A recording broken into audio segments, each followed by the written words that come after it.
Good evening, and welcome to Washington Week.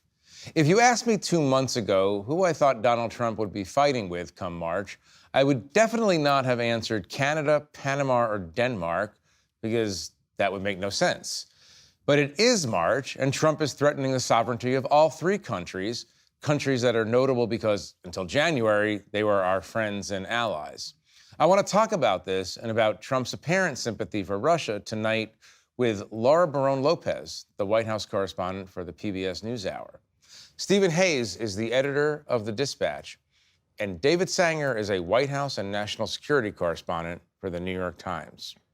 Thank you all for joining me. We've got a lot to talk about. Laura, you're going to explain the averted shutdown, just averted this evening.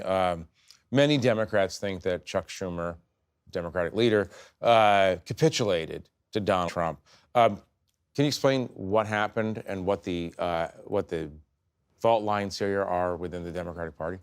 Yeah, so Congress averted a shutdown until September or through September, and Minority Leader Chuck Schumer essentially said that he felt like Democrats would take the blame if they voted against the government funding bill, that he didn't want to exert more pain on federal workers.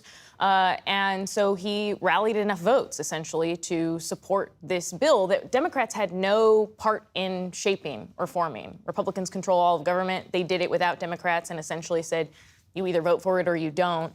So many House Democrats are really upset with Schumer because they feel as though he kind of left them out to dry, that there were a number of Democrats in Trump-won districts who voted against this bill, and they wish that they had been told previously, oh, maybe Senate Democrats are going to end up supporting and providing the votes for this, because they felt as though it was a betrayal. I mean, that's what you're hearing from people like Alexandria Ocasio-Cortez, who is really launching this campaign against Schumer, saying that they feel as though that the Democratic Party leadership is not up to the task. Steve, the Democrats not a unified or very effective opposition at this point.